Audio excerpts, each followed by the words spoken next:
शनिवार के दिन जो पीपल के वृक्ष में सरसों के तेल का दीप लगाता है उसको शनि कभी परेशान नहीं करता। एक बात हमेशा ध्यान रखिएगा, मान लो अगर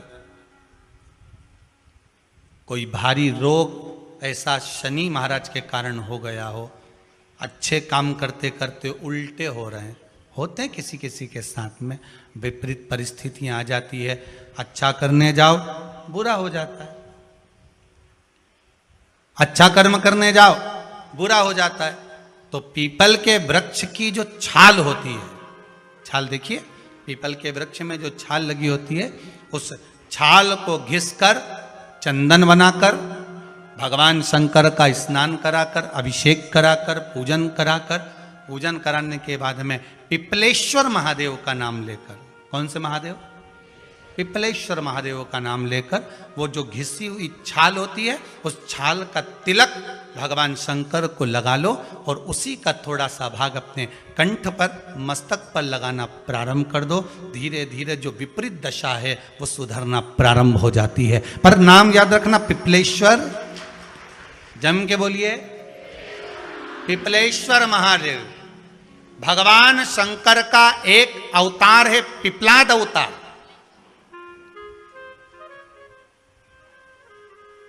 पिपलाद अवतार संसार में आए हो, दुख बहुत सारे हैं, तो शंकर भगवान के पूजन के विधान भी बहुत सारे। दुनिया के लोग इनको टोटका बोलते हैं, पर शिव महापुराण में इसको विधान बोलते हैं। क्या बोलते हैं? विधान।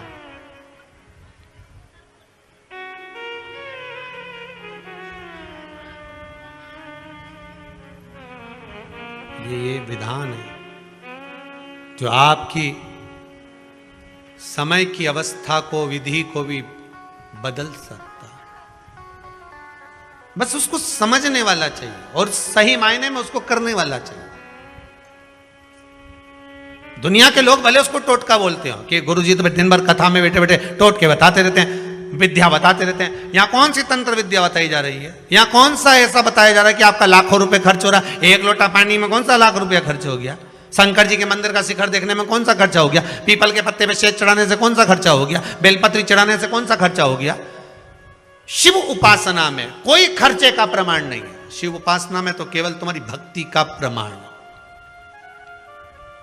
केवल भक्ति, उसके सिवाय कुछ नहीं।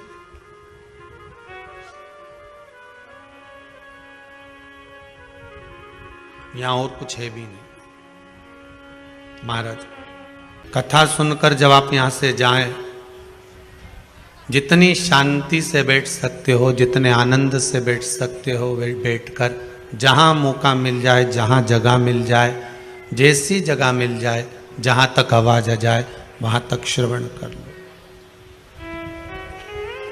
जब यहां से जाओ तो कुबेरेश्वर महादेव से निवेदन कर कर जाना, इस भूमि को कंकर शंकर को निवेदन कर कर जाना, है भोलेनाथ, है त्रिकालदर्शी, है कैलाशी, है अविनाशी, हे ओगढ़दानी, है भोलेनाथ, बड़ी कामना लेकर आई हूं मैं, विश्वास लेकर आई हूं और मेरी वो मनोकामना पूर्ण करोगे, ये मुझे विश्वास है।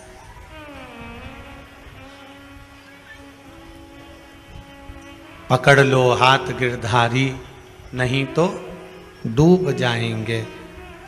हमारा कुछ ना बिगड़ेगा, तुम्हारी शान जाएगी। दुनिया के लोग हमसे कुछ नहीं कहेंगे। दुनिया के लोग अगर कहेंगे तो वो आपसे ही कहेंगे कि शिव का इतना भगत थी, इतना उपासक थी, शंकर की भक्ति में इतना डूबा रहती थी और भगवान शंकर की भक्ति में डूबने के बाद भी इसका दुख नहीं कटा, इसकी समस्या नहीं मिटी। तो फिर कहूंगा संसार समस्या है, पर संसार अगर समस्या है तो भगवान का भजन, भगवान की कथा, भगवान का स्मरण, भगवान का नाम, भगवान की भक्ति समाधान है। और उस समाधान को अगर हमने अपने भीतर उतार कर रखा है, भगवान ओघड़दानी के नाम को हमने अपने भीतर उतार कर रखा है, तो ये पक्का है कि या तो समस्या रहेगी या समाधान रहेगा। और समस्या टिक नहीं सकती समाधान के आगे, शिव नाम के आगे।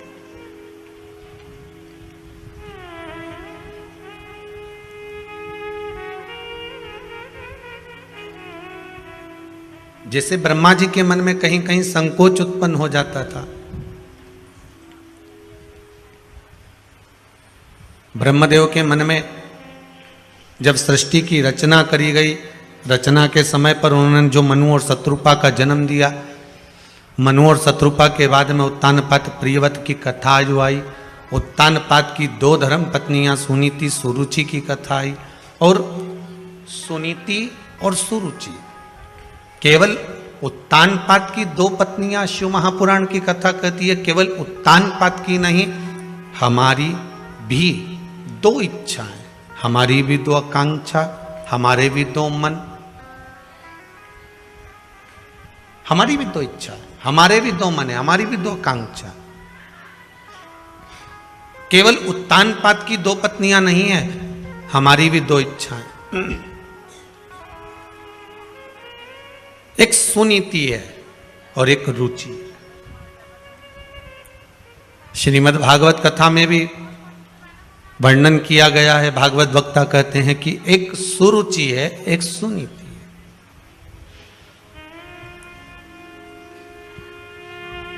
सुनीति जो नीति का पथ निश्चित कर दे, और सुरुचि जो रुचि के पथ को निश्चित करे।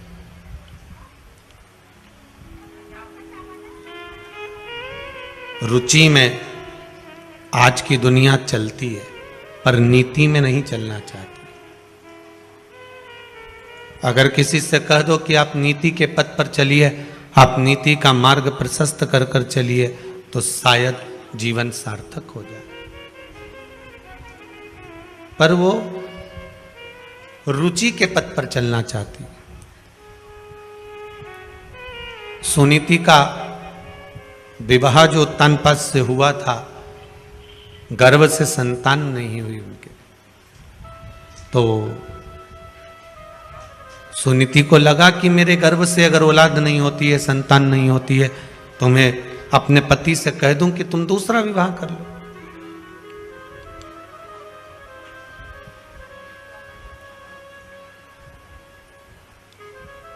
अगर परमात्मा ने संतान का सुख नहीं दिया, हाँ, शंकर भगवान की कृपा हो जाए और आपके घर में संतान हो जाए, ये शिव की कृपा है, ये उसकी उदारता है।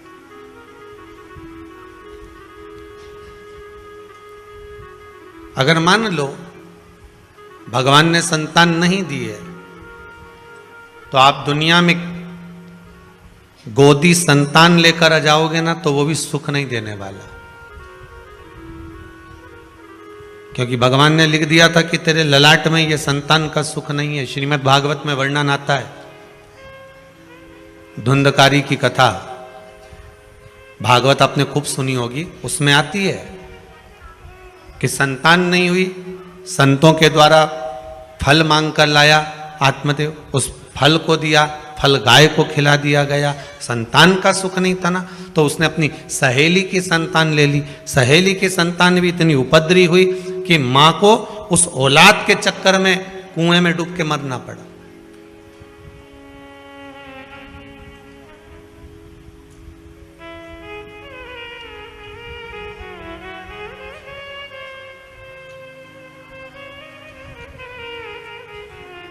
केवल संतान का सुख, कई माताएं आकर कहती, गुरुजी हमारी बहू के यहाँ छोरी है, भगवान से प्रार्थना करने आए, छोरा हो जाए।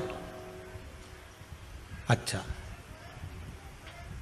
पर श्री शिव महापुराण की कथा तो कहती है कि बेटा 1 कुल को तारता है और बेटी 2 कुल को तारती है।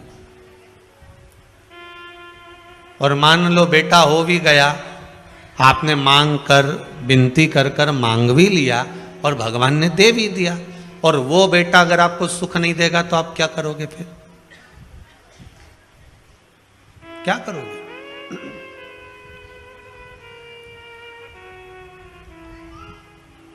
सुख इस भाग्य में लिखा होना चाहिए।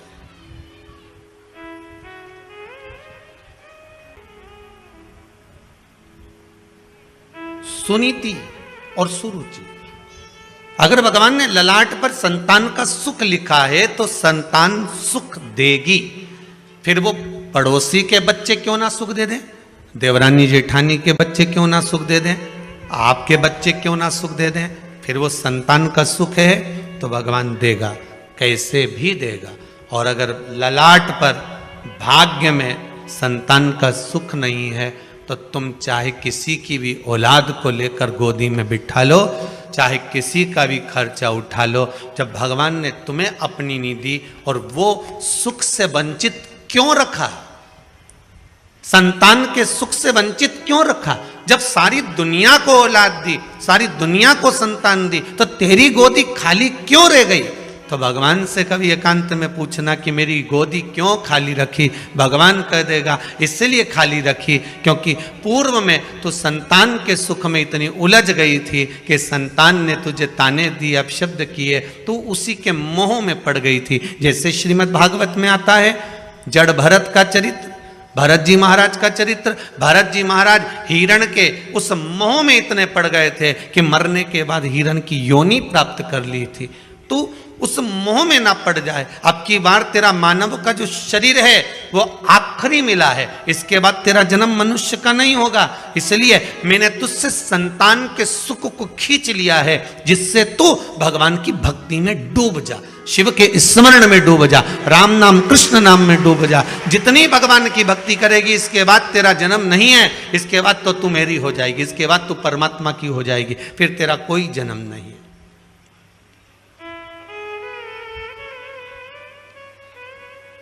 अगर सुख से परमात्मा वंचित रख रहा है, आप विनती करो परमात्मा से, वो देगा तो अच्छी बात है।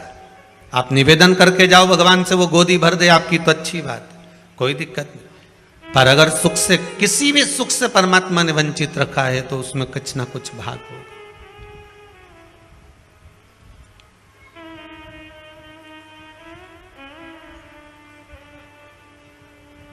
एक बेटी का संबंध हो गया था, कहीं शायद जबलपुर से आए थे वो लोग, बेटी का संबंध हो गया था और संबंध होने के बाद में टीका हो गया, सब कुछ हो गया, तिलक हो गया, गोद भरा गई, सारा काम हो गया, फोटो खिंच गए।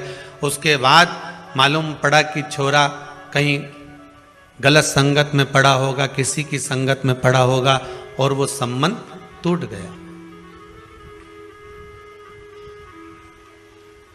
शादी अभी नवंबर में थी उसकी माँ आई थी शायद, अब गई होगी है कि नहीं आप पता नहीं। तो आंखों से आंसू बह रहे थे, मेरी बेटी का संबंध टूट गया।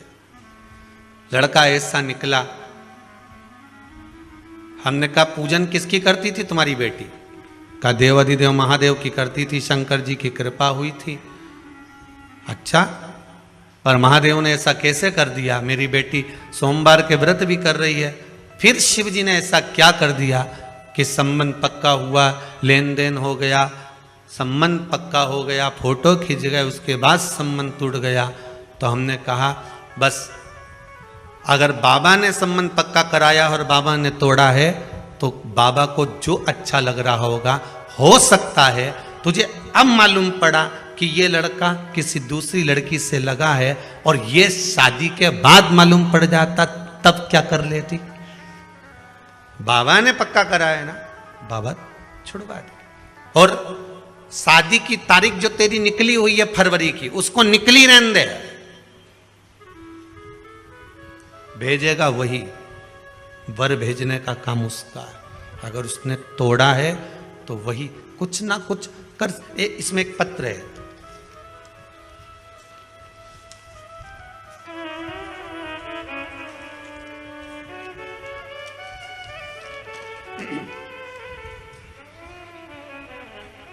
श्री नितिन जी पंचाल, इन्होंने पत्र लिखा है, गुरुजी मुझे इंदौर के गवर्नमेंट कॉलेज में इंजीनियरिंग में एडमिशन लेना था। उसके लिए मैंने 2 बार काउंसलिंग के फॉर्म भी भरे, परंतु दोनों बार मुझे कोई गवर्नमेंट कॉलेज नहीं मिला। इससे मैं बहुत निराश भी हो गया था। इस कारण से मैंने इस पूरे संदर्भ को इस कथा के यजमान, अच्छा, अभय जी सारस्वत अंकल जी और आंटी जी को बताया था। जरा माइक देना बच्चे को, जरा बताया। तो अंकल जी और आंटी जी ने मुझे 2 उपाय बताए थे, एक बेलपत्र वाला, एक बेलपत्र की जड़ वाला। बच्चे को दीजिए। श्री शिवाय नमस्ते। नितिन पांचाल जी, आप ही का नाम है? कहाँ से आए हुए हैं? इंदौर से। इंदौर से। बाबा ने क्या कृपा करी आप पर? पहले 2 बार काउंसलिंग के राउंड में नाम भरा था, लेकिन दोनों बार नहीं आया। उसके बाद फिर अंकल आंटी ने बताया कि ये वाला उपाय करो तो तेरा एडमिशन पक्का हो जाएगा। मतलब बोल दिया था पक्का हो ही जाएगा। तो फिर मैंने ये 2 उपाय किए और उसी दिन मेरा एडमिशन भी हो गया, और वो भी गवर्नमेंट कॉलेज में। वाह वाह, बाबा की कृपा। गुरुदेव, हम जिस दिन आए थे उस दिन शाम को इसका फोन आया कि आंटी मेरा नंबर नहीं आया 2 में। मैंने कहा तू चिंता मत कर, तेरा नंबर जरूर आएगा। बाबा की कृपा, बहुत बहुत धन्यवाद। बैठिए विराजी। ये बाबा की करुणा है, कृपा है। कृपा बिना कुछ नहीं होता साहब। अगर भाग्य में लिखा होगा ना बाबा ने, तो वो मिलेगा जरूर। और एक और चीज कहेंगे, माता पिता कभी अपने बच्चों का गलत नहीं सोचते। बेटा अगर कपूत भी है ना, तो भी माँ उसको गाली दे देगी, अपशब्द कह देगी, ताना दे देगी और कह देगी तू मेरे लिए मर गया, पर फिर भी माँ दिल से दुआ ही देगी। भले वाणी से बद्दुआ दे देगी, पर दिल से दुआ देगी। ऐसा ही मेरा शंभु, मेरा त्रिकालदर्शी, मेरा कैलाशी, मेरा शिव है, वो कभी बुरा नहीं कर सकता, कभी बुरा नहीं करेगा। दुनिया के लोग भ्रम उत्पन्न कर सकते हैं कि बताओ वो सियोर वाले महाराज ने ये चढ़वा दिया, इससे ये बुरा हो जाएगा। कभी बुरा नहीं हो सकता अगर आपका भाव शुद्ध है तो।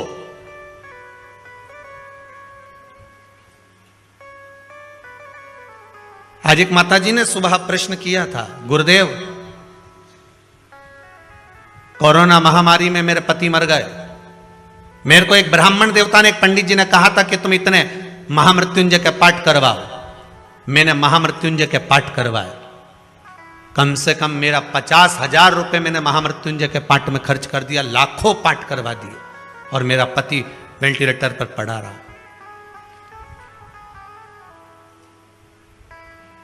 मैंने ब्राह्मण देवता को, उन्होंने कहा अकाउंट में डलवाओ, मैंने अकाउंट में डलवाया। उनके पाठ चल रहे थे, उन्हें फोटो भी भेजे, संकल्प भी लिया।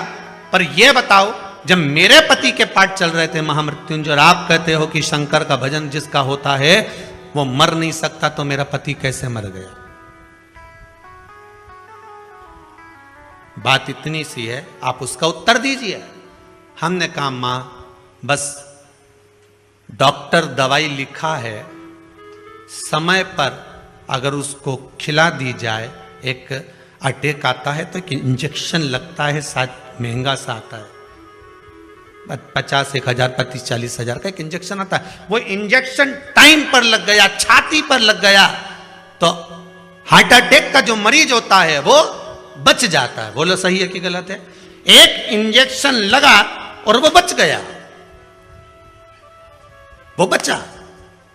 हो सकता है महामृत्युंजय के जाप, अर्थात वो इंजेक्शन, वो टेबलेट आपको पहले खाना थी, और जब प्राण छूट चुके उसके बाद खा रहे हो तो दवाई असर करेगी।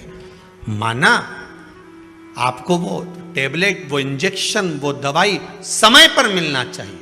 इसलिए आप सबसे बारंबार कहते हैं श्री शिवाय नमस्तुभ्यम का जाप करते रहो, क्योंकि ये वो टेबलेट है जो कभी भी काम आ सकती है।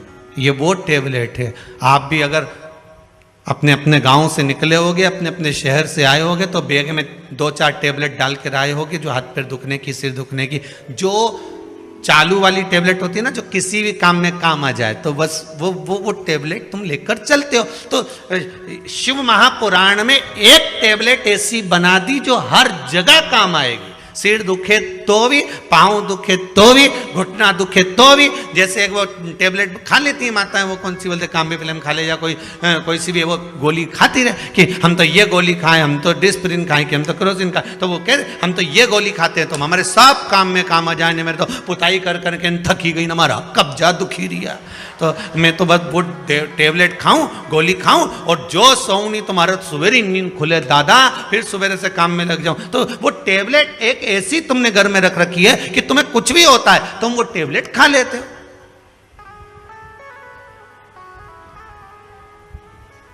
किसी किसी की बाम और विक्स की ऐसी आदत रहती है कि कुछ भी दुख है वो तो लगा लो, उसका दांत भी दुखिया नहीं, बाम निकाले,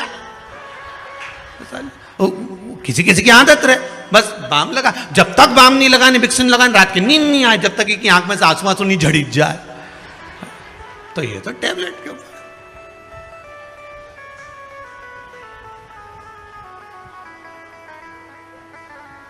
किसी किसी की आदत रहती है कि थोड़ी सी भी तकलीफ आई तो ये 2-3 बार अगर बीपी नहीं नब्बा ले तो इसको आनंद ही नहीं आए। तो भाई नापो, मेरे को ऐसा लग रहा हमारे घबराहट हो रही है, सिर पे पसीना आ गया। अब सब लेवल में, तो फिर काय से हो रही है। फिर डॉक्टर साहब ने पूछा,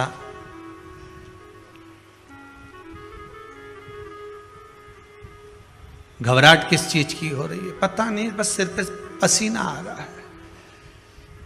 डॉक्टर बोले कुछ नहीं है, दिवाली का टाइम है, बहू करवा चौथ का बाजार करने गई होगी, इसलिए थोड़ा सा लेवल गड़बड़ हो रहा है। वाह, घर में धन का लेवल गड़बड़ हो और यहां तुम्हारा लेवल गड़बड़ हो रहा है। क्यों सोचा? एक टेबलेट ऐसी होती है जो कहीं पर भी काम आ जाती है। श्रीमद् भागवत में एक टेबलेट दी, 12 अक्षर मंत्र ओम नमो भगवते वासुदेवाय। रामचरितमानस में भी एक टेबलेट दे दी, राम। शिव महापुराण में एक टेबलेट दे दी, श्री शिवाय नमस्तुभ्यम। ये वो टेबलेट है जो हर जगह काम आ जाती है, हर जगह।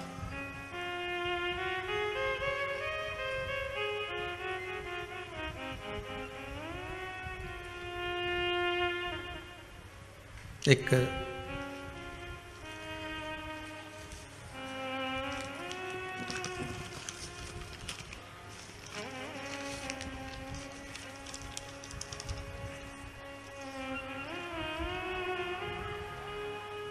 हैदराबाद से एक पत्र है, किसी ने भेजा।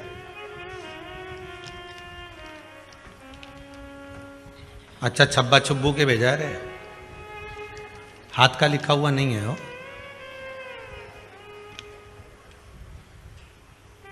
मैं विदित सांघी,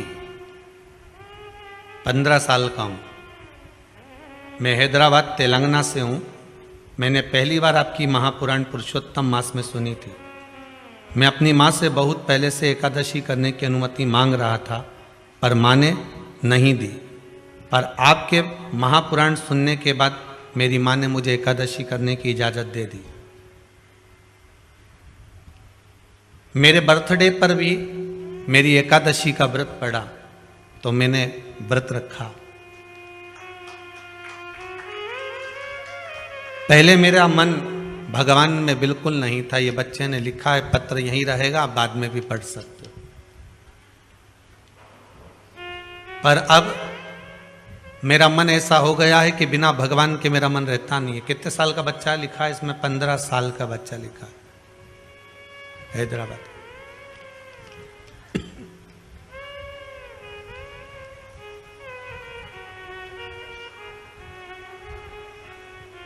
एक इच्छा है मेरी कि बाबा मेरी कामना पूर्ण करे। और कुबेरेश्वर धाम में आऊं और एक बार शिव महापुराण की कथा जरूर करवाऊं, अपने धन से करवाऊं। अब 15 साल का बेटा कह रहा है कि मैं अपने धन से शिव महापुराण की कथा करवाऊं। विदित सांघीन का नाम है, हैदराबाद से।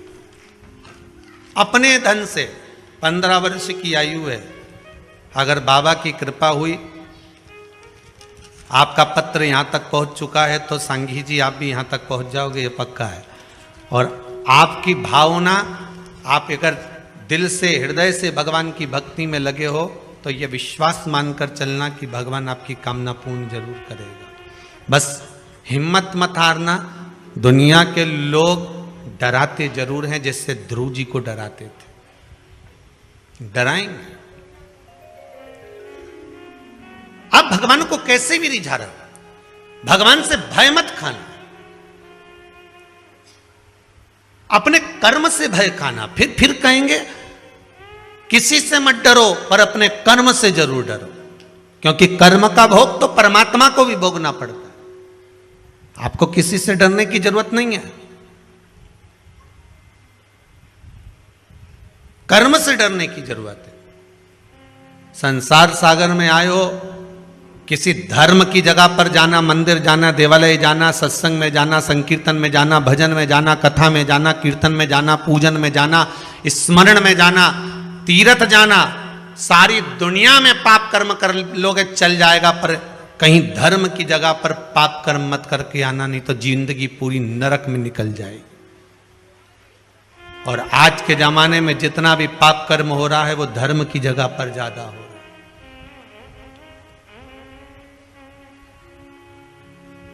लोग जाते हैं गंगा नहाने के लिए, पुण्य कमाने के लिए, और कई लोग वहां पर बैठे रहते हैं तुम्हारा पर्स चुराने के लिए। तुम करो गंगे हर, वो तुम्हें करे नंगे हर। बस तुम पानी में कूदे और उन्होंने तुम्हारा सामान ले। जो गंगा नहाने गए हैं, इनके पूर्वज ऊपर बैठकर भगवान विष्णु उनकी पीठ को थपथपा कर कहते हैं कि तेरे घर के बच्चे गंगा में नहाकर तुम्हें तर्पण कर रहे हैं, तिलांजलि दे रहे हैं। तुम तर गए, 7 पीढ़ियां तुम्हारी तर गई। और जो गंगा के घाट पर बैठकर चोरी करता है, तो भगवान उसके पूर्वजों के पास भी बैठकर कहते हैं धिक्कार तेरे जीवन पर, जो तेरे वंश के लोग चोरी कर रहे हैं। गंगा ना, अरे घाट तो छोड़ देते, कथा तो छोड़ देते, सत्संग तो छोड़ देते, मंदिर तो छोड़ देते, धर्म की जगह तो छोड़ देते।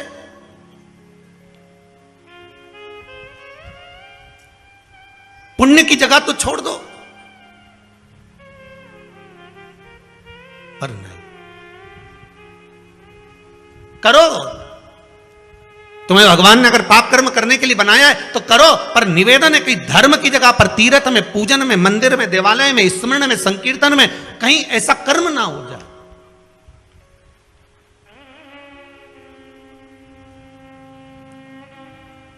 बचिएगा बेकार कर्म से, धर्म की जगह पर जाकर। उस कर्म का भोग बड़ा विचित्र भोगना पड़ता। सुनीति और सुरुचि दोनों प्रबल हैं। सुनीति के संतान नहीं है, अपनी काका की लड़की से शादी कर दी अपने पति की और उसका विवाह कराई, तो सुनीति का गर्भ ठहर गया। भगवान परीक्षा बहुत लेता है, बहुत परीक्षा लेगा। पहले तो भगवान देता नहीं है, और अगर देगा तो भगवान फिर विचार करेगा कि इसने सही जगह पर लगाया कि नहीं लगाया।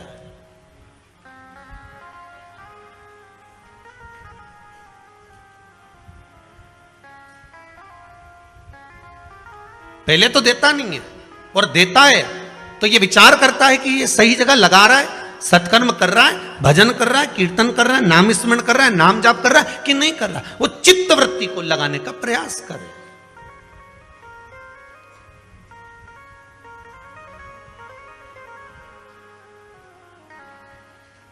इस मन को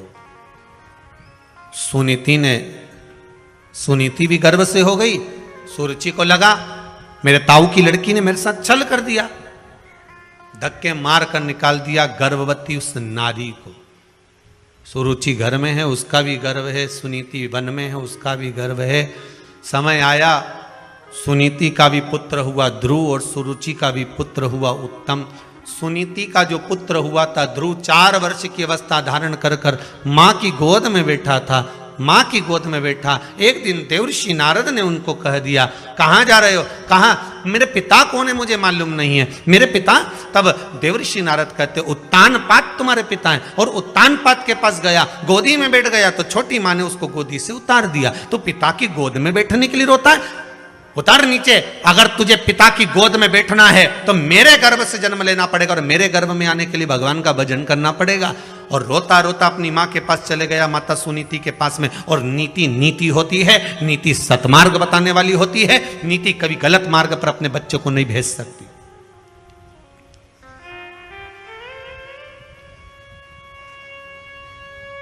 अगर आज के समय में आपके बच्चे गलत मार्ग पर चल रहे हैं तो उसमें पड़ोसी का कोई दोष नहीं है, दोष तुम्हारा है।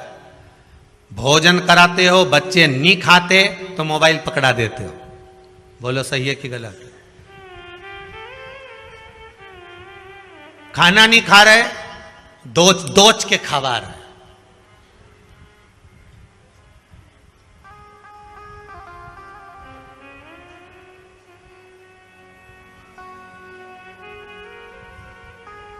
पहले के समय में छोटा सा बच्चा रात्रि को अगर जाग जाता था तो माताएं लोरी गाकर सुलाती थी। बोलो सही है कि गलत है? बहुत प्रेम से हाथ रखकर धीरे धीरे, चंदा मामा पूर के पुआ पकाए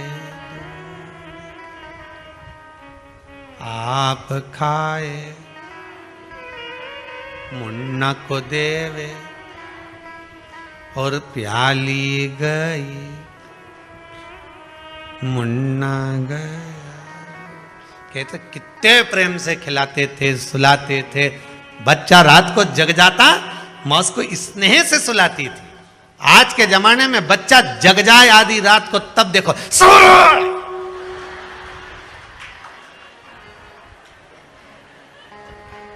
ऐसी चिल्लाए कि पड़ोसी जो सो रहा वो जाग जाए।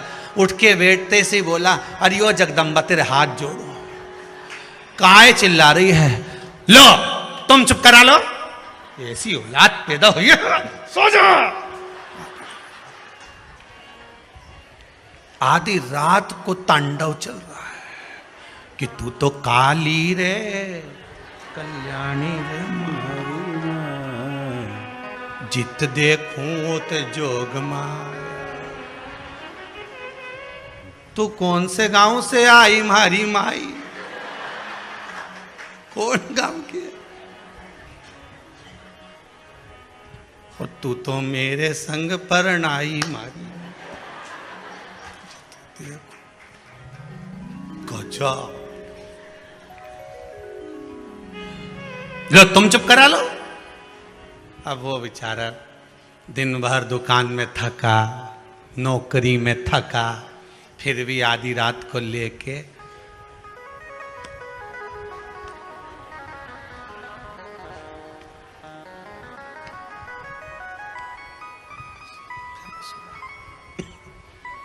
मां को दया आ गई। कौन सी मां को? या जगदम्बा के नहीं, वो पावागढ़ वाली अंबा को, ओको दया है। बेटा ला मेरे को दे छोरा को, तू जा सो। दादी ने गोदी में लिया, ऐसी गोदी रखकर दादी पीछे तकिया लगाकर सो गई। गोदी में लाला को हिलाती रही, लाला सो गया। दादी, जहां प्रेम हो, करुणा हो, वात्सल्यता हो, स्नेह हो, वहां पर तो नींद आ ही जाती है। प्रेम।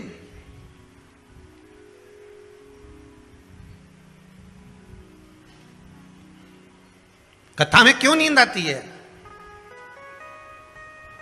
किटी पार्टी में तो आई ही नहीं। ना शॉपिंग मॉल में आई, पर कथा में आई। कारण क्या है? बच्चा सारे मोहल्ले में खेलता है, पर बच्चा जब मोहल्ले में खेलने के बाद अपनी माता की गोद में आकर बैठता है, माँ उस पर हाथ रखती है और बच्चे की आंख में नींद आ जाती है। तो पड़ोसी के यहाँ बच्चे को नींद क्यों ना आई? उसके यहाँ गया था खेलने, वहां क्यों नहीं सोया? वहां गया था, वहां क्यों नहीं सोया? क्योंकि माता की गोद एक ऐसी गोद होती है जहां बच्चे को नींद आ जाती है। शिव महापुराण, भागवत कथा, राम कथा, गीता, ये जितने पुराण, जितने शास्त्र, जितने वेद हैं, ये मेरे परमात्मा की गोद है जिसमें बैठते से नेत्र बंद हो जाते हैं। ये मेरे परमात्मा की गोद है जिसमें बैठे और निंद्रा समाहित हो जाती है, नींद आ ही जाती है। होता है।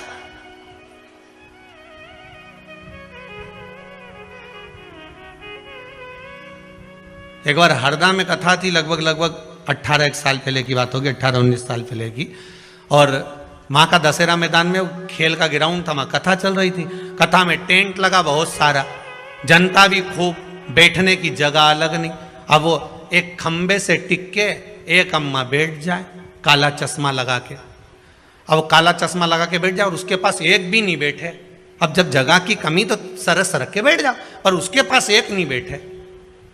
अब बार बार वही ध्यान जाए कि जब जगह नहीं है तो वहां क्यों नहीं बैठ जाता। हमने 2-4 से कहा कि खसक जा, बैठ जा, तो वहीं से ही मुंडी हिला।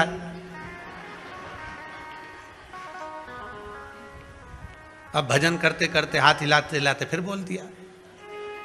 अब वहीं से क्या, आखिरी में कथा छूटी तब पूछा, क्यों तुम उसके पास क्यों नहीं बैठोगे? अरे गुरुजी घुर्राटा भरे। अच्छा कहाँ है वे? तो क्या वो आ रही, अभी तुलसी लेने आएगी, बेलपत्र लेने आएगी। वो आई और आई तो हमने पूछा, क्यों माँ तू कथा में सोए, घरे नहीं सोते में ना, यहां सो जाती है? कि गुरुजी माँ तो नर्मदा मैया के 4 नरियल चढ़ाऊं, ऐसे ही 2 बजे से 5 बजे तक कथा हमारी हरदा में होती रहे, वो बहू से पीछा छूटा रहे और यहीं सोती रहो।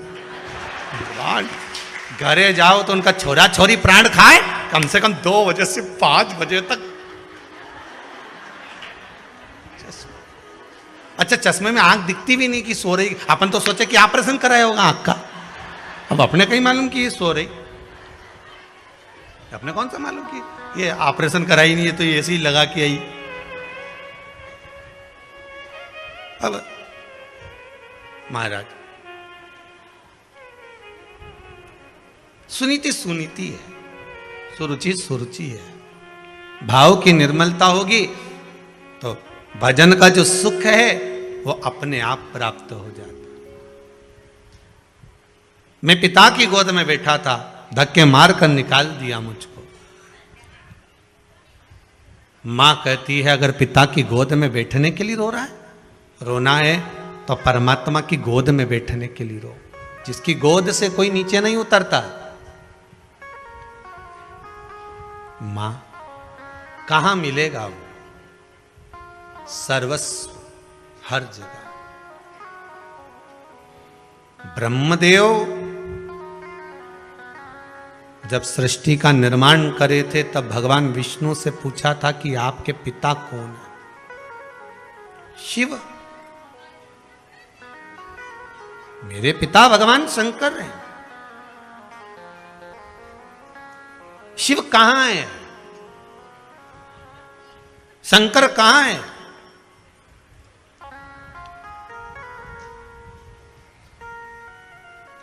भगवान विष्णु ने कहा था ऐसा कोई कण नहीं जिसमें शिव नहीं।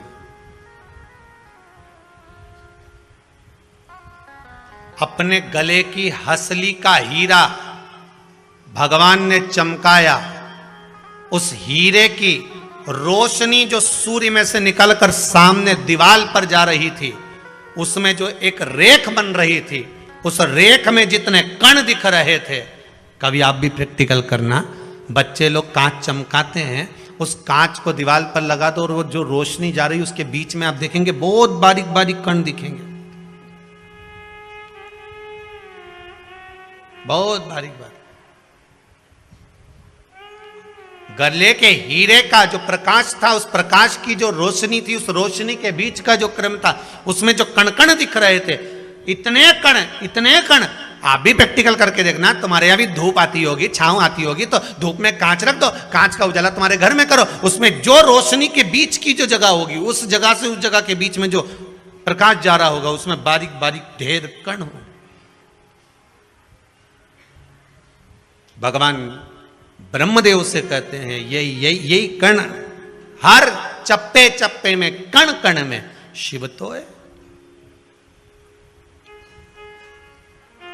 सब में शिव। तेरी कृपा बिना न हिले एक भी अणु, लेते हैं श्वास तेरी कृपा से तनु तनु। हे गंगद्वार मुक्ति द्वार ओमकार तू, आयो शरण तिहारी भोले तार तार। कण कण में, सब में वही समाया, ऐसा कोई स्थान ही नहीं बचा जहां शिव तत्व ना हो, ऐसा कोई स्थान।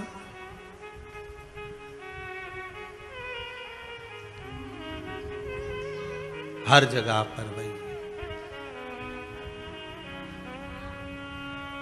तेरी कृपा बिना न हिले एक भी अणु। प्रकाश में जो अणु दिख रहे हैं, छोटे छोटे कण दिख रहे हैं, शंकर ही हिला रहा। आपको और हमको चलाने वाला भी शिव ही तो है। कथा कहती है ओगढ़दानी त्रिकालदर्शी कैलाशी शिव का चरित्र कहता है। भगवान आनंद की राशि है। ध्रुव जी महाराज को माता ने ज्ञान उपदेश दिया और ज्ञान उपदेश देकर कहा, हे ध्रुव जी, अगर बैठना है तो परमात्मा की गोद में जाकर बैठ जाओ, जिसकी गोद से कोई नीचे नहीं उतरता। क्योंकि अगर संसार के लोगों की गोद में जाकर बैठोगे तो नीचे उतर जाना पड़ेगा, पर परमात्मा की गोद एक ऐसी गोद होती है जिसके गोद में जाकर अगर मनुष्य एक बार बैठ गया तो फिर जीवन भर नहीं उतरना, जीवन पर्यंत उतरने का काम खत्म। एक बार भगवान की भक्ति को धारण कर लिया,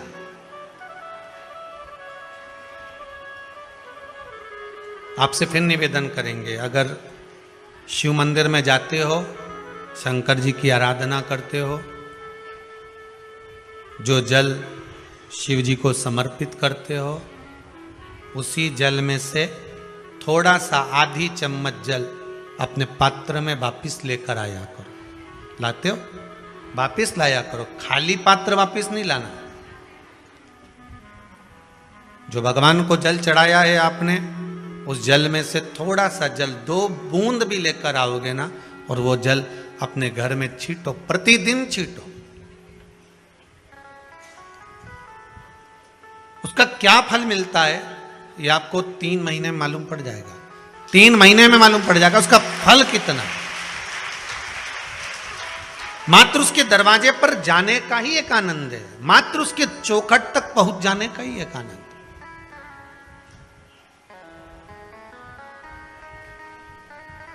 एक माता जी लिख रही हैं पत्र के अंदर कि मेरे दामाद की नौकरी छूट गई थी। अब देखो पत्र ढूंढना पड़ेंगे, एक तो इतने सारे पत्र हैं। किसने लिखा वो खड़ी हो जाओ। ये मेरे दामाद की नौकरी छूट गई थी, तो किसने लिखा पत्र?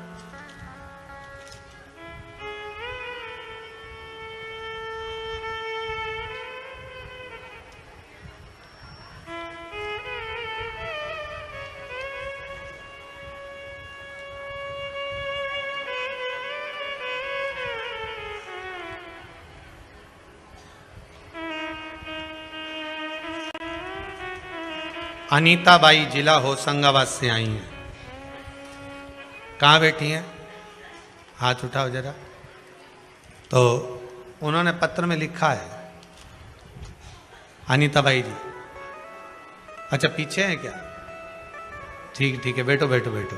अब इतनी दूर माइक भेजना उत्तम नहीं है। अनीता बाई जी ने लिखा है, गुरुजी मैं होशंगाबाद से आई हूँ, मेरा अनुभव आपको बता रही हूँ। मेरे दामाद 6 महीने से घर में बैठे थे, बहुत परेशान थे। मैं उनको बोल कर आई थी कि मैं कुबेरेश्वर धाम केवल आपकी नौकरी के लिए जा रही हूँ, और आज ही आई हूँ और बाबा ने ऐसी कृपा कर दी कि 2 जगह से नौकरी के लिए बुलावा आ गया है। बाबा की कृपा देखी।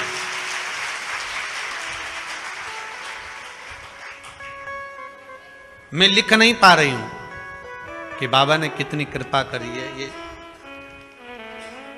वो खड़ी थी पीछे अनीता भाई।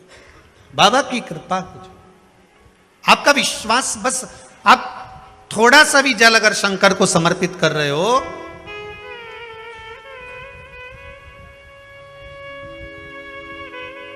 किसी ने पूछा कि गुरुदेव आप कहते हो कि पशुपति व्रत करो, तो पशुपति व्रत करते समय एक दिया, प्रसाद का एक भाग अपने घर पर लेकर आओ। पर हम जहां पूजन करने जाते हैं वहां पंडित जी बोलते हैं कि आप तो सारा सामान यहीं भगवान के लिए दिया लाए हो, तो दिया भगवान को ही लगाओ। जो भाग लेकर आए हो वो भगवान को समर्पित करो।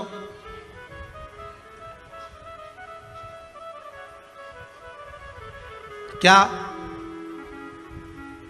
हम क्यों वापिस लेकर जा रहे हैं? उसका भाव क्या है? भगवान कभी अपने भक्त को, पशुपति व्रत का सबसे बड़ा प्रमाण यही है कि भगवान शंकर को आप 2 भाग दे रहे हो।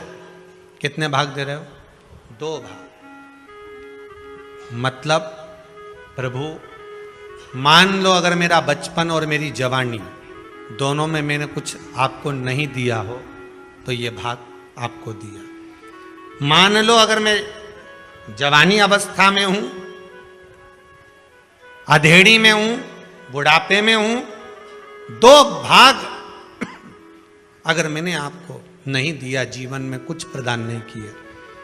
मेरे जीवन में तकलीफ बहुत है, परंतु मेरे जीवन का जो भी भाग है मैं आपको देती हूं। आप कम से कम मुझे 1 भाग पुण्य का, सुख का प्रदान कर दे दीजिए। जब थाली में हम 1 भाग लेकर भी आते हैं ना, 16 सोमवार में भी यही नियम है। कौन कौन करते हो? संकट सोमवार करे किसी ने? 16 सोमवार के व्रत करने वाले कौन कौन है? जरा हाथ उठाओ। अच्छा आप लोग करते हैं? रख लो पीछे, रख लो सब। 16 सोमवार का भी ये नियम है। अगर मिश्री के कर रहे हो, कि बेलपत्री के कर रहे हो, कि चूरमा के कर रहे हो, कि मलिदा के कर रहे हो, जिसके भी आप करते हो उसके 3 भाग होते हैं। उसका भी यही नियम। पर उस प्रसाद में से आप बच्चों को दे सकते हो, उस प्रसाद में से थोड़ा थोड़ा भाग अपने परिवार को दे सकते हो। पर पशुपतिनाथ के व्रत का विधान यह है कि जो भाग आप लेकर आए हो, जिसने व्रत किया है, और जो भाग उसका है वो उसी को प्राप्त होना चाहिए।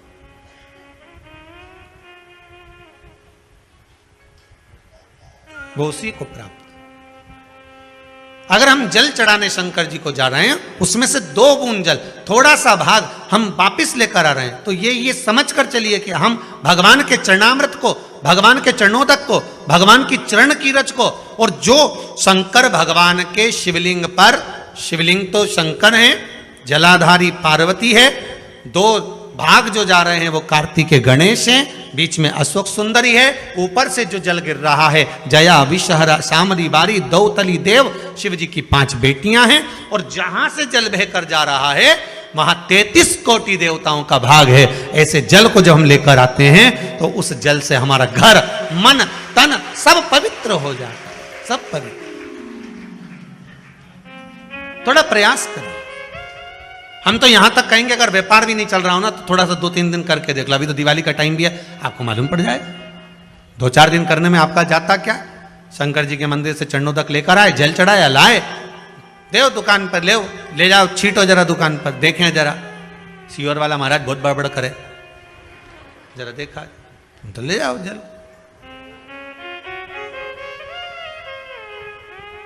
उपासना करिए शिव का, भगवान की भक्ति में रम जाइए।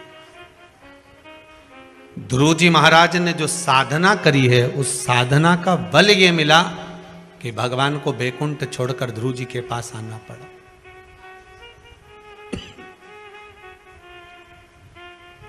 साधना का फल कभी खाली नहीं जाता।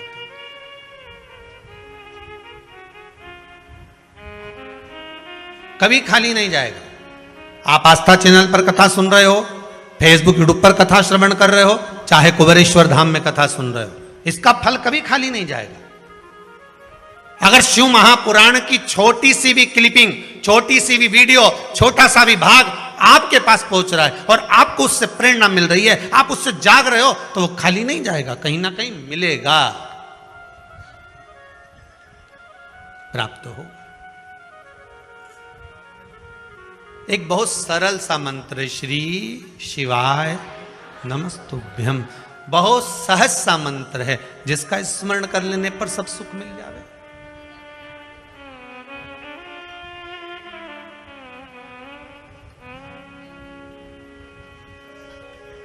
महाराज आपका स्मरण है, बस समय पर टेबलेट खाओगे, समय पर गोली खाओगे तो वो असर करेगी, नहीं तो नहीं करेगी। मर जाने के बाद किसी को गोली खिलाओगे तो वो असर करेगी क्या? अब तो निपट गए, पर जीते जी उसको उसका सराहना चाहिए, खिला दिया असर। ध्रुव जी महाराज ने जैसे साधा, ध्रुव जी ने शंकर भगवान को एक बात बहुत प्रिय है, शिव जी के दरवाजे पर जाओ तो एक बात जरूर कहो, भोलेनाथ मुझे मेरे भाग्य का देना, दूसरे के हिस्से का नहीं चाहिए। किसके भाग्य का चाहिए? मेरे भाग्य। आज के जमाने में दुनिया के लोग दूसरे का भाग्य देखकर चलते हैं। गुरुजी जरा पत्रिका देखकर बताना, मेरे भाग्य में मेरी बेटी के हाथ का धन है कि नहीं? गुरुजी जरा पत्रिका देखकर बताना, मेरे हाथ में मेरे बेटे का धन है कि नहीं? फिर गुरुजी भी ऐसे मिलते हैं, तेरे भाग्य में तो गज केसरी योग चल रहा है, जमीन में से हंडा निकलेगा, तेरे पूरे परिवार में किसी को नहीं मिलेगा, तेरे को ही मिलेगा। गुरुजी जगह बता दोगे क्या? अमावस की रात को आऊंगा। रामचरितमानस की जब शुरुआत होती है तो एक कपटी साधु, रामचरितमानस में पढ़ना, कपटी साधु, साधु का रूप रखकर, जो पहले हार चुका था सेना, वो कपटी रूप रखकर राजा से कहता है कि मैं तेरे आऊंगा और भोजन बनाऊंगा और तू ब्राह्मणों को बुला और भोजन करा। सुनी कि नहीं सुनी कथा? भोजन कराना। तब आकाशवाणी होती है कि ये तो कपटी साधु और तूने ब्राह्मणों को जो भोजन करा रहा उसमें मांस मिला हुआ। गलत है। मैं आऊंगा रात को और तुझे जगह बता दूंगा और तू तैयारी रखना, और रात के और खोदना, और खूब खोदा साहब, इतना खोदा, इतना खोदा, इतना खोदा, फिर उनमें से कोयला निकला। तो हमने भी कह दिया लाइट की कमी हो रही, कोयला कंपनी को दिया, कोयला निकला।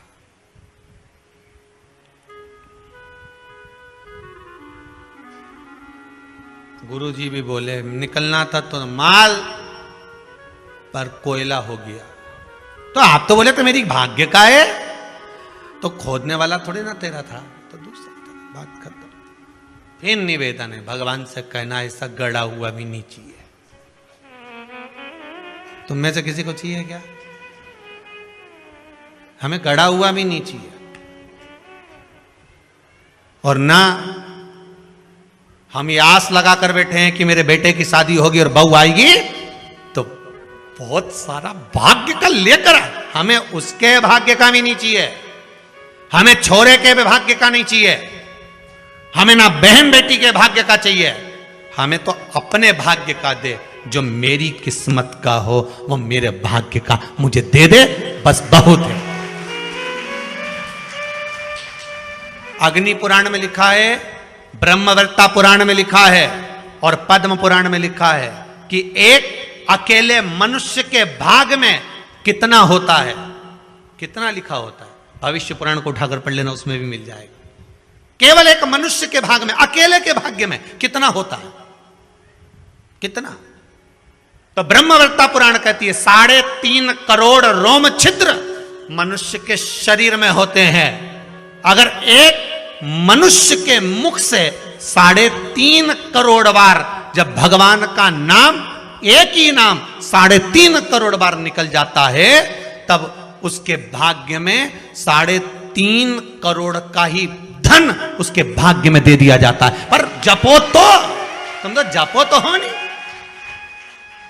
और जपना क्या है? एक ही मंत्र।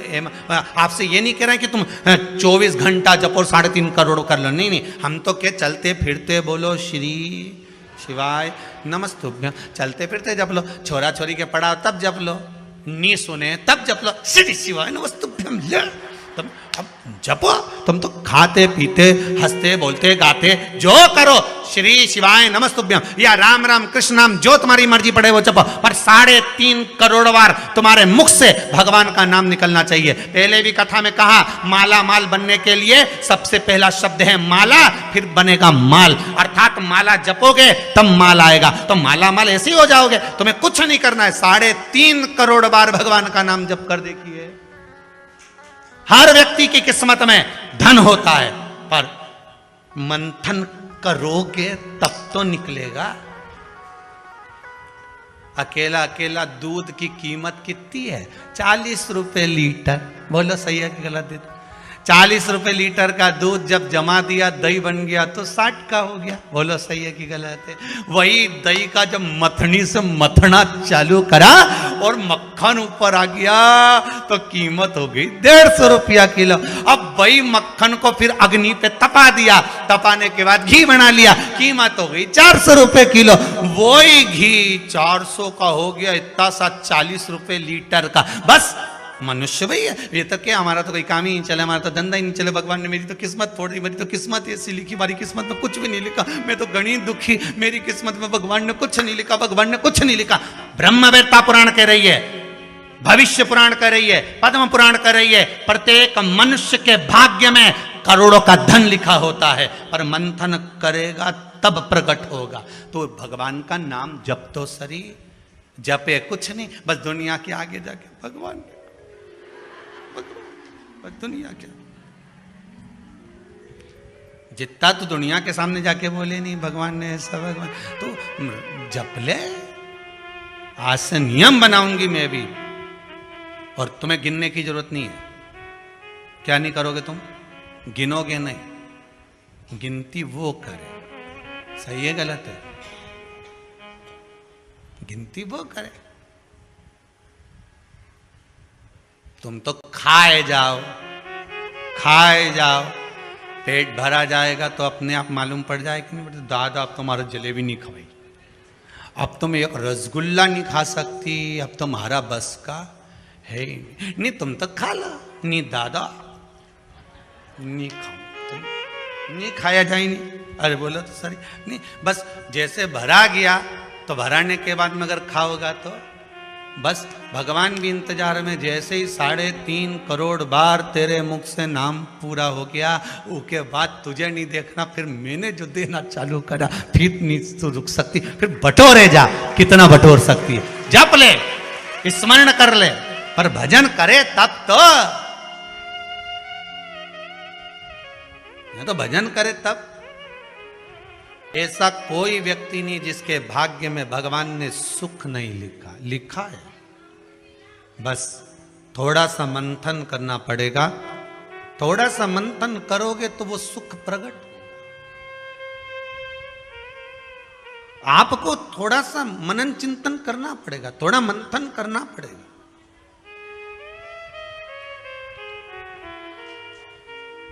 महाराज, अगर भगवान की भक्ति को पाना है, भगवान के स्मरण को पाना है, तो फिर थोड़ा सा मंथन कर कर प्राप्त किया जा सकता है। भगवान से निवेदन करना कि मुझे मेरे भाग्य का देना, मुझे दूसरे के भाग्य का नहीं चाहिए। जो मेरी किस्मत में लिखा हो वो देना, हमें दूसरे के हिस्से का,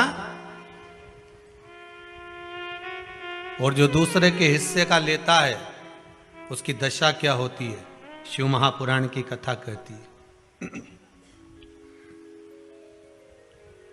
जो दूसरे का हिस्सा खा लेता है, दूसरे का हिस्सा ले लेता है, शिव महापुराण कहती है उसकी दशा क्या होती है वो भी देख लीजिए। उसमें एक देवता ऐसे हैं जिन्होंने दूसरे का हिस्सा खाने का प्रयास किया था। एक देवता ऐसे हैं जिन्होंने दूसरे का हिस्सा खाने का प्रयास करा था, और आज भी उस देवता से दुनिया डरती है। और उन्होंने दूसरे का हिस्सा खाने का प्रयास करा था तो शंकर भगवान ने उसको भी नहीं छोड़ा था। कौन से देवता हैं? वो बाल्टी में हर शनिवार को आते हैं आपके यहां। कौन से? शनि देव। उनने क्या करा था?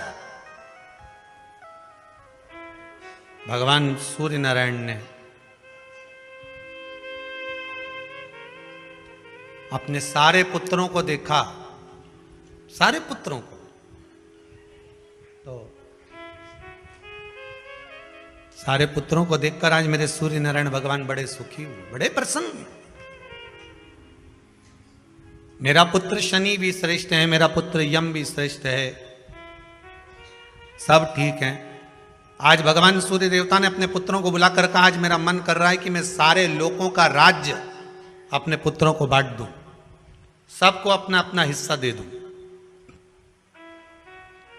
और केवल ये सूर्य नारायण भगवान अकेले नहीं सोचे, प्रत्येक घर में रहने वाला बुजुर्ग, पिता, माता ये सोचती है कि मैं अपने जीते जी अपने बच्चों को हिस्सा दे दूं, क्योंकि उसको मालूम है अगर मेरे प्राण छूट गए, मेरे नेत्र बंद हो गए, उसके बाद में ना जाने क्या होगा, कौन किसको देगा, नहीं देगा, किसका भरोसा।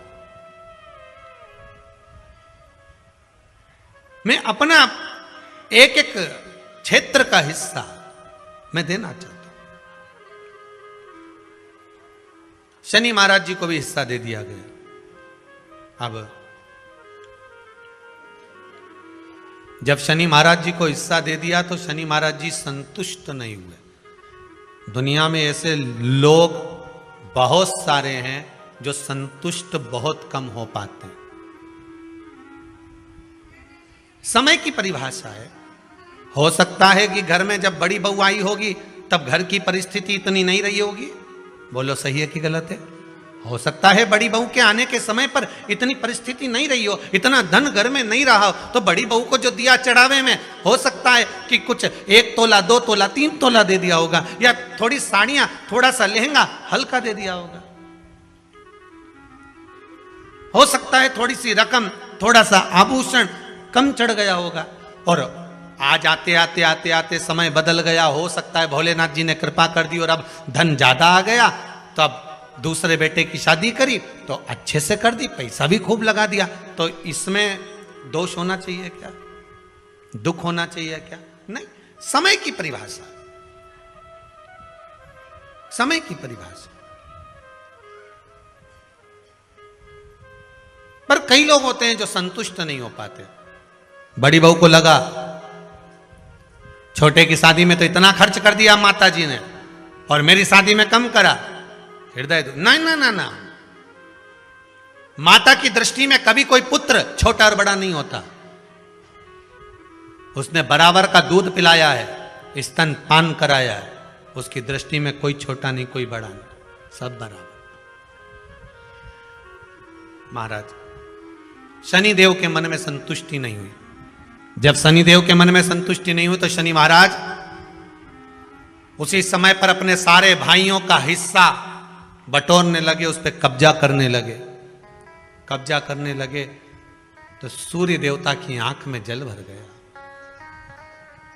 कितना तेजवान सूर्य नारायण, कितने तेजवान, कितना तेज भगवान सूर्य के पास में था। पर शनि महाराज को देखकर आज रो रहे हैं। शनि महाराज को देखकर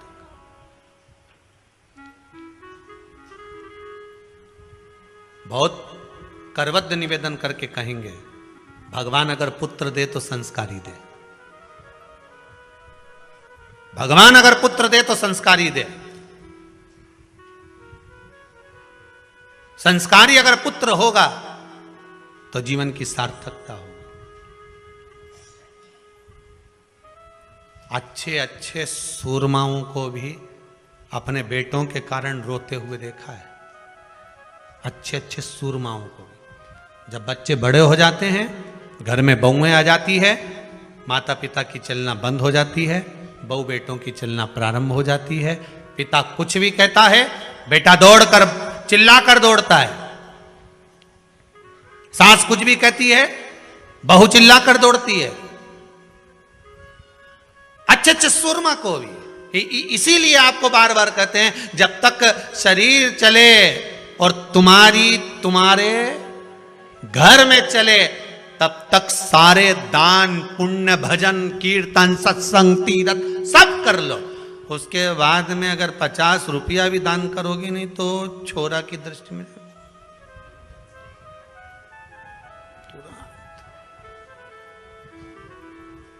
तुरंत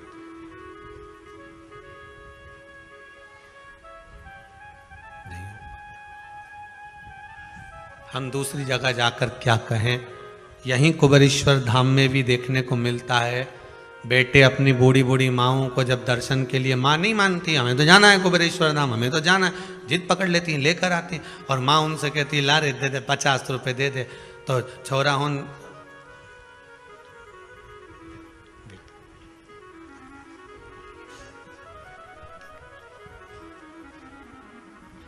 फिर माँ धीरे 50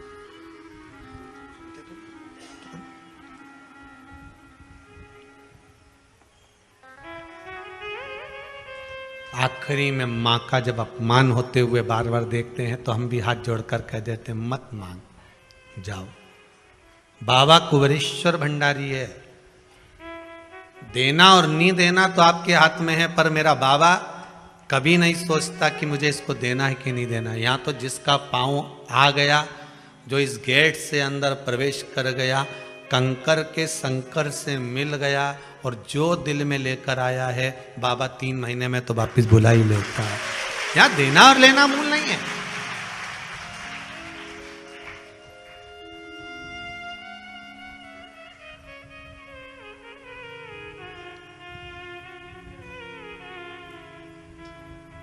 यहाँ का बहुत विचित्र भाव है साहब, बहुत विचित्र भाव।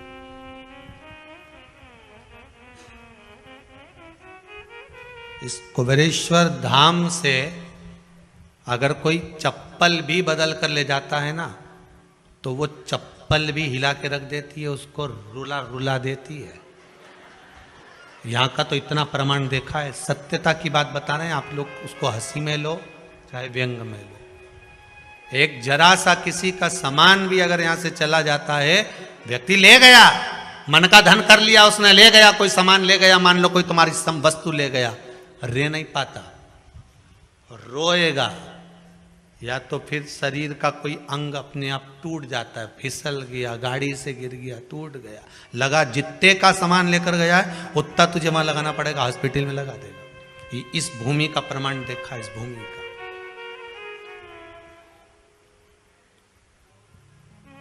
तो मन का धन कर सकते हो, पर इस भूमि के प्रमाण को फिर निवेदन करूंगा, हम तो नहीं जानते बाबा क्या दे रहा है, पर आप लोगों का भाव अगर शुद्ध है तो जितने आप लोग आए हो ना, सब एक दूसरे का नंबर भले फोन लगाकर पूछ लेना कि 3 महीने में तू जा रही है क्या, तो कह दे कि हाँ मेरी तैयारी है जाने की, बाबा कृपा कर देता। आप जिनके साथ में आए हो, आपकी गाड़ी में जो लोग आए हैं, 8 लोग आए हैं, तो 8 में से 5 की तैयारी रहेगी वापिस आने की। सबकी तो नहीं कह सकता हूं, क्योंकि दिल भी तो होना चाहिए, मन भी तो होना चाहिए, विश्वास। हो सकता है गाड़ी में 8 लोग आए तो उसमें से 2-3 का मन नहीं होगा, चलो सब जा रहे हैं तो अपन भी चलो। देखे तो सही आखिर में का नौटंकी चल रही है। लोगों के शब्द होते हैं, नौटंकी का चल रही है, अपन देखे तो चलिए। तो जिसका जैसा भाव होगा बाबा वैसे मिलता है। मेरे भगवान कृष्ण जब मथुरा में पहुंचे थे, कंस को काल दिख रहा था, देवकी मैया को लाल दिख रहा था, अक्रूर जी को भगवान दिख रहे थे, सबकी भावना थी, गोपियों को कृष्ण दिख रहे थे। जिसकी जैसी नियत भगवान वैसा नजर आ रहा। आप जिस भाव से आए हो, इसीलिए कह रहा हूं, गाड़ी में 8 लोग हैं तो 8 में से 5 की तैयारी कर लेना, 3 महीने बाद वापिस आना है। अगर 10 लोग आए हो तो 8 की तैयारी कर लेना, वापिस आना ही पड़ेगा। अगर 4 आए हो तो 2 की तैयारी कर लेना, आना ही पड़ेगा। और 2 आए हो तो उसमें से 1 की तैयारी करो कि बाबा बुलाएगा जरूर। यहां इस भूमि का प्रताप है, आना और भाव लेकर। यहां कुछ नहीं, जो ये 21-21 हजार रुपए लोग जमा करें ना आजीवन भोजन भंडारे के, उनके भोजन बनता है दाल चावल सब्जी रोटी। आज तो कुछ और बन गया होगा, शायद कड़ी बन गई होगी, कड़ी चावल रोटी जो बन गया सादे भाव में। आज किसी भगत ने कह दिया, गुरुजी रोटी बनाने में बहुत देरी होती है, बेचारी माताएं इकट्ठी होती हैं, सब बनाती हैं। तो एक भगत ने मशीन आज बोल दी है रोटी बनाना की, शायद 4-5 दिन में आ जाएगी। बाबा की कृपा, बड़ी बड़ी करुणा बाबा ने कर दी।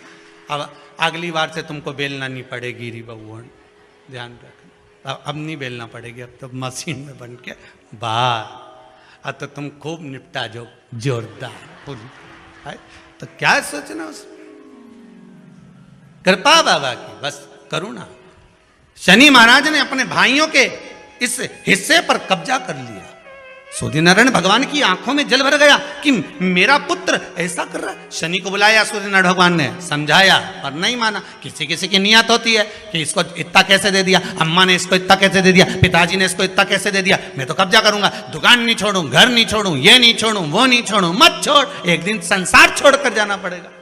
तब कई जमीन जायदाद छाती पे बांध के ले जाएगा।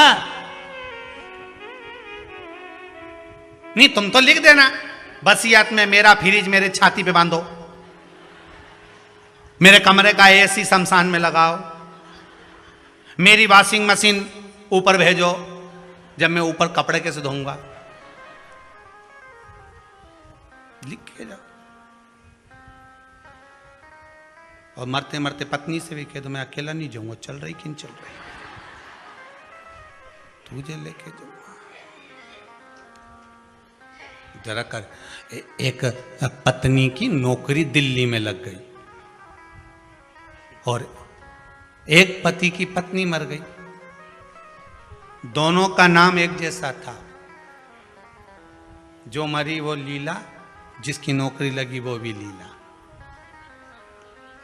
नौकरी लगी वो दिल्ली पहुंच गई और जो मरी वो शमशान पहुंच गई। इसका पति अंतिम संस्कार करके आ रहा था। दिल्ली वाली जो लीला थी, उसने अपने पति को फोन मिलाया था। वो फोन उसके पति को तो नहीं मिला, इसको लग गया भेरू को। किसको? जो लीला का अंतिम संस्कार करके आ रहा था। दिल्ली वाली लीला फोन लगा के बोली, मैं लीला बोल रही हूं, आराम से पहुंच गई हूं, 8 दिन में तुम्हें भी बुला लूंगी। वो भेरू चक्कर खा के गिर गया। बताओ, उसको लोगों ने पानी का छींटा देके उठाया। वो क्या गया, अरे उठ, क्या हुआ? पत्नी का फोन आया था। क्या कह रही थी? मैं आराम से पहुंच गई हूं, 8 दिन में तुम्हें भी बुला लूंगी। इतने में रिश्तेदार बोले, अरे वो तो मर गई, फोन थोड़ी ना ले गई। किसी ने दूसरे ने लगा दिया, वो तो दूसरे की लीला का फोन इसके पास पहुंच। अब सोचो, वो कह दे कि मैं तो जम्मू न तर, तो यहाँ कौन सा छाती बांध कर जाना। भगवान सूर्य देवता ने शनि महाराज को समझाया, नहीं माने शनि देवता, मानने को ही तैयार है, मैं काहे को मानूं। नहीं माने तो सूर्य देवता ने अपने गणों को भेज दिया, जाओ जरा शनि महाराज को जरा हटाओ वहां से। शनि महाराज को गुस्सा आया और शनि महाराज ने उन सारे गणों को नष्ट कर दिया। अब एक बार अगर कब्जा हो जाए तो कोई छोड़े? बड़ी मुश्किल से छोड़े। वो तो अच्छा है शमशान में कोई कब्जा नहीं करे। हाँ, नहीं तो लिख जाए इतनी जगह में हमारा दादाजी मरा था, अच्छा कहीं का सूरमा कह दे। इतनी जगह में हमारा दादाजी मरा था, इतनी जगह में हम सब मरेंगे, बस ये जगह हमारी हो गई। कौन करे मां कब्जा? कब्जा कौन करे? शंकर भगवान ने इसीलिए तो ऐसी जगह घर बनाया कि जहां कोई कब्जा ही नहीं करे। और दूसरी जगह बना लेते तो लोग कब्जा कर लेते। वहां कैलाश तक पे तो छोड़ नहीं रहे। वहां भी होटल बनना चालू हो गई आसपास में। वहां नहीं छोड़ी, बहुत अच्छा है कहीं की होटल शमशान में नहीं बन रही। नहीं तो इनंग मुर्दा जलता देखो ना, इधर चाउमीन खा, जोरदार जोरदार। और जैसी हड्डियों जले तो चटक चटक करे, नहीं तुम पानी पतासा निपटा।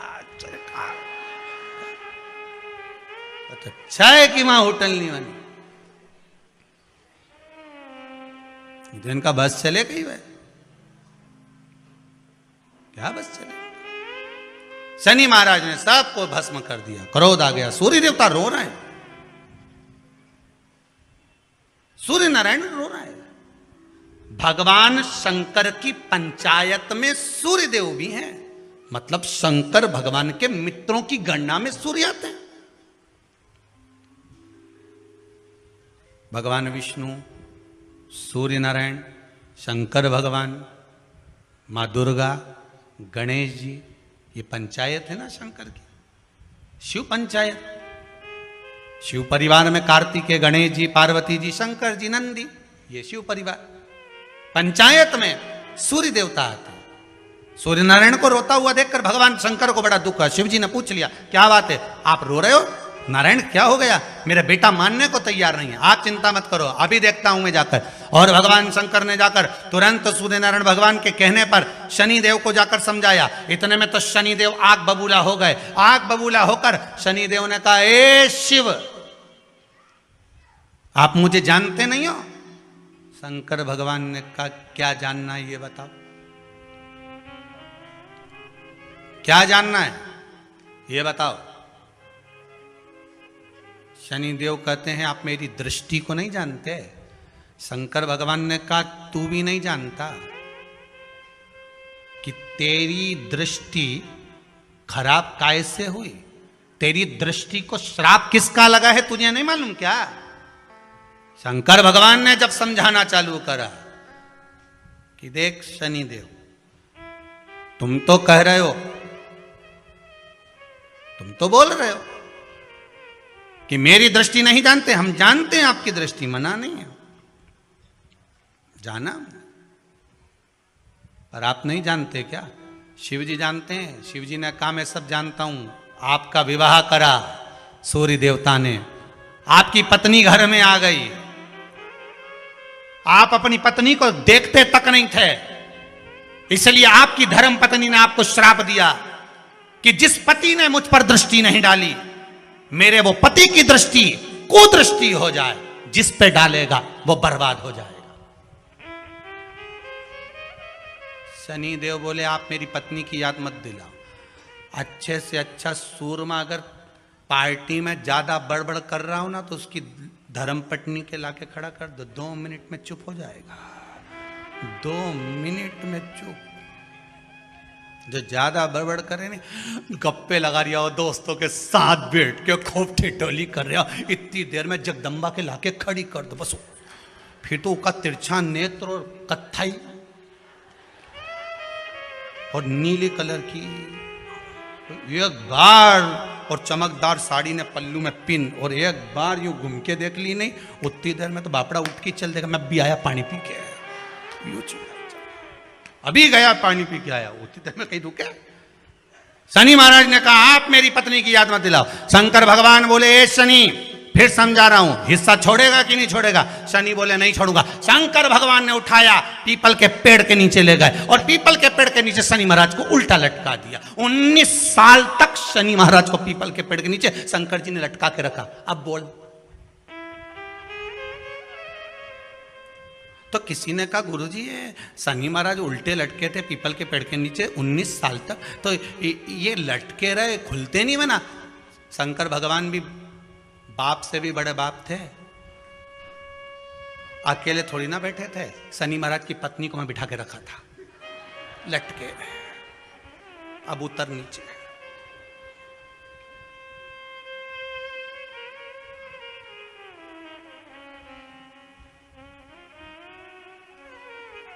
शनि महाराज ने देखा इसी ने मुझे श्राप दिया है, मेरी दृष्टि कुदृष्टि हो जाए, और इसको मैं देखना पसंद नहीं करता। तो शनि ने 19 साल तक आंख नहीं खोली।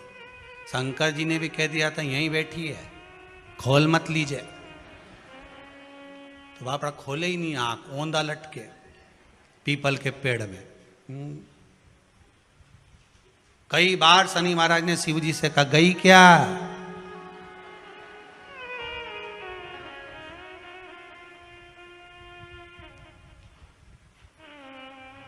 शनि महाराज बोले अब नहीं करूंगा, ये तो भगा दो। शिव जी बोले नहीं, अभी नहीं गई, यहीं बैठी। 19 वर्ष तक शनि महाराज पीपल के वृक्ष में पीपल की जड़ पर बंधे रहे, खोला ही नहीं शिव जी ने, टंगे रहे। अब दूसरे का हिस्सा खाने वाले को जब शनि महाराज जैसे के लटका दिया भोलानाथ ने, तो तुम कहीं लगो रे लाइन में? जरा विचार तो करो। तुम तो तुरंत, कई लोगों की आदत होती है, एक माता जी की चप्पल कहीं खो गई तो बड़ी दुखी। उसकी सहेली ने कहा कहां जा रही है? मंदिर में जा रही हूं भगवान के। क्यों? भगवान के मंदिर आई थी, मेरी चप्पल कोई ले गया। भगवान से क्यों? मेरी चप्पल दिलाओ। गुस्से में अंदर गई और जो भगवान के मंदिर में पहुंची, पहुंच के वापिस बाहर आ गई। क्यों? तू तो इतनी शेरनी बन के गई थी, तो क्यों नहीं बोल के आई? कि भगवान से क्या बोलो, उनकी तो खुद चप्पल नहीं कोई चुरा के ले गया, वो तो खुद नंगे पैर खड़े, उनके पास तो खुद चप्पल नहीं। अब बोले सो क्या? उल्टे लटके हैं शनि महाराज, उल्टे। 19 वर्ष तक शनि महाराज लटके रहे। तब 19 वर्ष नेत्र बंद कर कर शनि महाराज ने शंकर की आराधना करी कि दुनिया में कोई ऐसा नहीं जो मुझे उल्टा लटका दे, केवल एक यही है जिनने मुझे लटकाया है। तो 19 वर्ष तक तप करा तो शंकर जी प्रसन्न हो गए।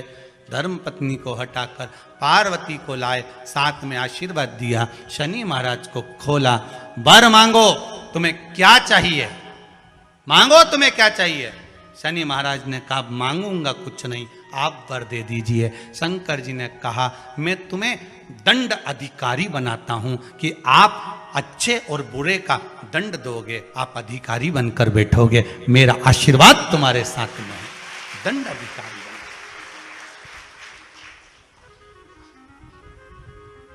पीपल की जड़ में बांधा है तेरे को, पीपल की जड़।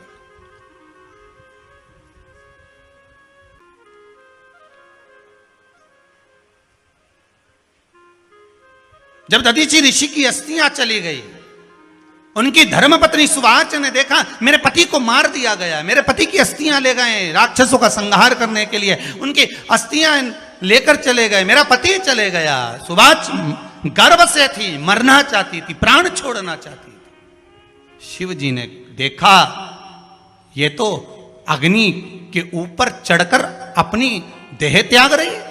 शंकर भगवान ने आकर कहा रुक जा सुवाच, रुको, तुम्हारे गर्भ में बच्चा है, तुम्हारे गर्भ में बच्चा है, वो बच्चा मर जाएगा। अब इस बच्चे को जन्म देकर भी क्या करूंगी? नहीं पिपली, तुम्हारे गर्भ में जो बच्चा है वो महाज्ञानी है।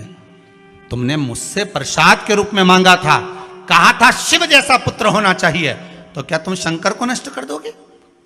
मैं शंकर को जन्म दूंगी। सुवाच ने 2 पत्थर उठाए अपने गर्भ पर मारना प्रारंभ करा। गर्भ पर मारा, बच्चे ने जन्म लिया। बच्चा 7 महीने का था। उस बच्चे को उठाकर पीपल के कोटर में रख दिया।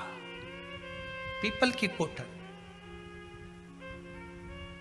एक गिलहरी पीपल के फल को लेकर आती थी, पिपलाद के मुंह में देती थी।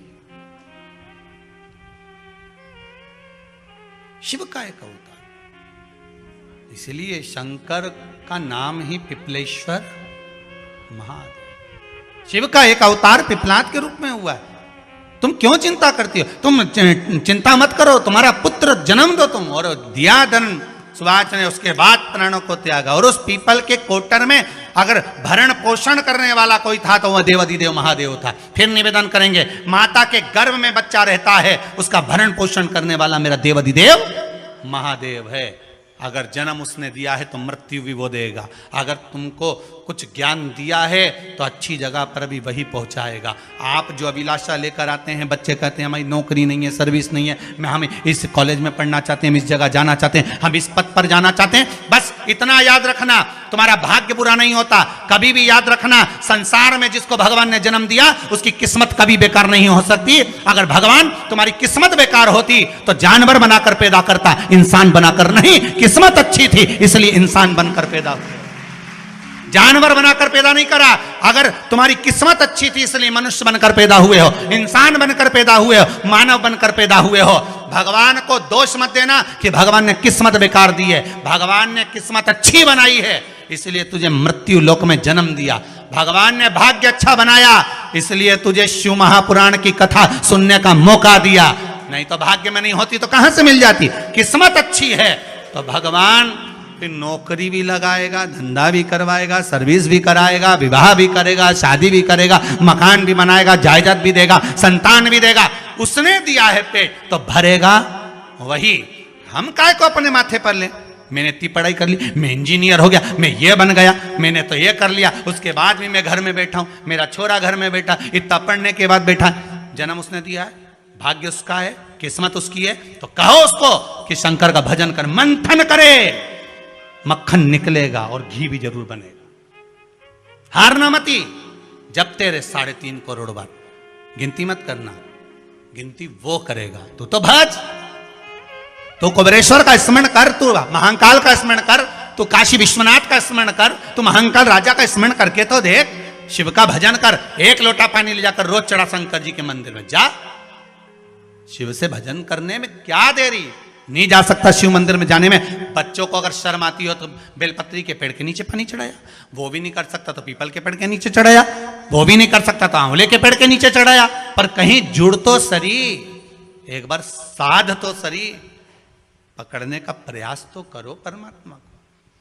तुम भगवान को एक बार पकड़ लो फिर परमात्मा नहीं छोड़ता। पूतना ने एक बार गोदी में लेके दूध पिलाया था, बाद में पूतना कह रही थी छोड़ दे छोड़ दे छोड़ दे, आकाश में उड़ गई, छोड़ दे छोड़ दे। भगवान के आई काय को मौसी, काय को आई, और आई है तो दूध पिलाया है तो फर्ज तो अदा करूंगा, ऐसे थोड़ी नहीं छोड़ दूंगा। तुम भगवान को 1 लोटा पानी चढ़ा दोगे, भगवान को दूध चढ़ा दोगे तो भगवान ऐसे ही छोड़ देगा क्या? पकड़ लेगा, छोड़ेगा ही नहीं। फिर तुम कहोगे भगवान छोड़ दे, भगवान छोड़ दे।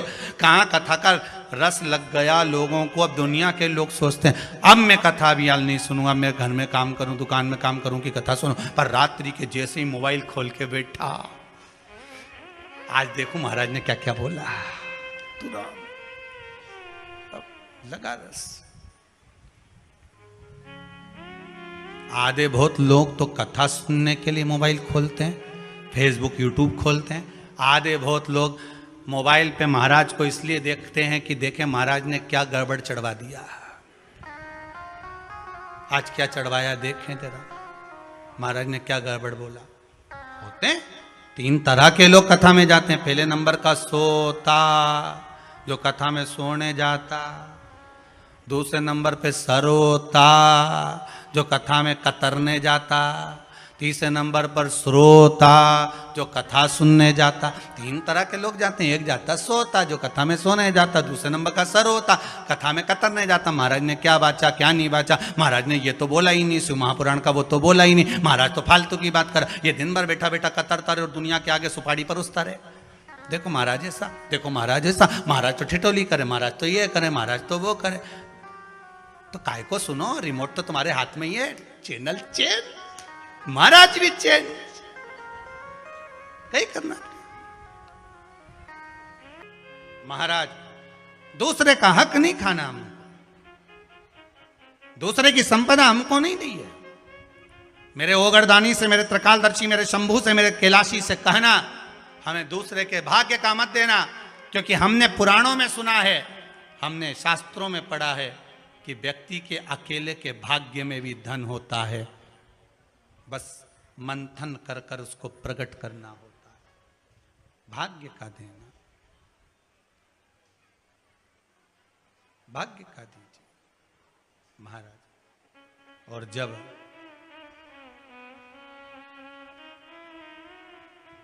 बस बाबा जब दे दे भाव से, भाग्य।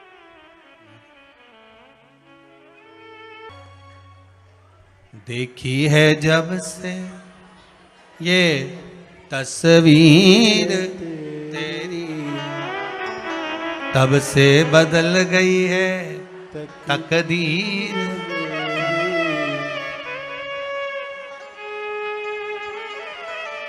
ओ डमरू वाले रे, ओ सीहोर वाले रे, ओ डमरू वाले रे, ओ सीहोर वाले रे, अब तो हो जा मेहरबा ओ काशी वाले रे।